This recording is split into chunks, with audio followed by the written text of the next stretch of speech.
Dnes vám v krátkosti ukážem, ako nastavujem pluh pred oraním.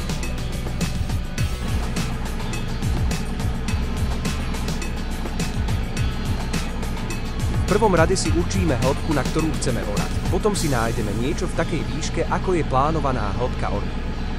Napríklad drevený hranol, alebo ako ja som použil len dlažbové kocky. Môj pluh pri orbe prehadzuje napravo, to znamená, že ja si podložím ľavé kolesá. Aj koliesko na pluhu na takú výšku, ako bude hlboká brázda.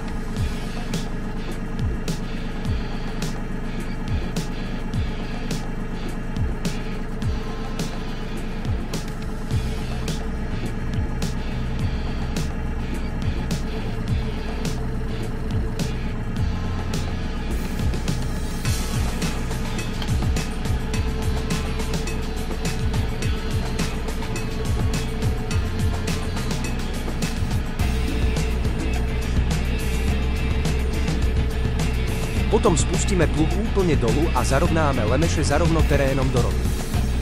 Potom môžeme nastaviť aj koliesko na pluhu, aby sa dotýkalo našeho podloženého terénu. V mojom prípadne viem na traktore nastavovať náklon hydraulicky, takže to nemusím nastavovať na pluhu mechanicky.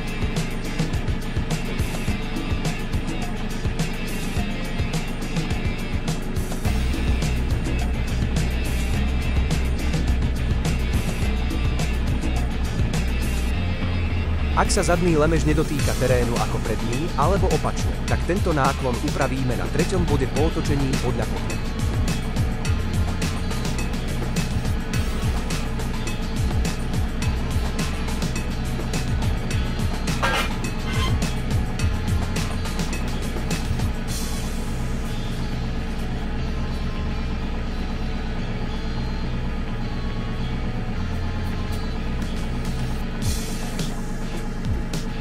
Ešte sa pokúsim skontrolovať, koľko mi bude pri oraní prvý pluh orať, keď pôjde pravé koleso v brázde. Ako som zistil, na mojom pluhu to nie je toľko, ako by som chcel, ale to po prvej skúške skúsim ešte posunúť na spodných ramenách viac doľava.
Veľmi dôležité je, aby pozdĺžná os pluhu bola v osi traktora, aby pri orbe nemalo tendenciu ťahať traktor do strán.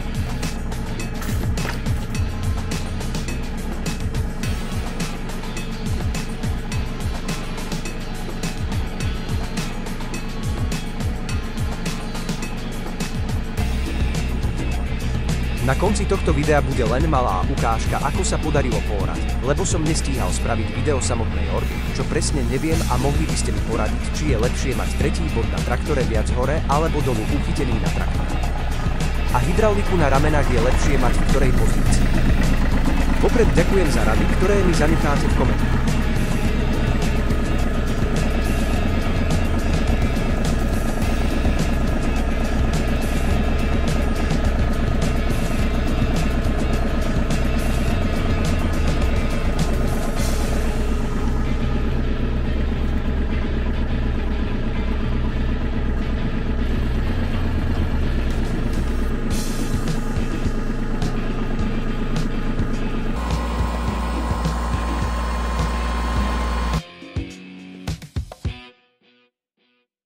Generate by AI. Generate by AI.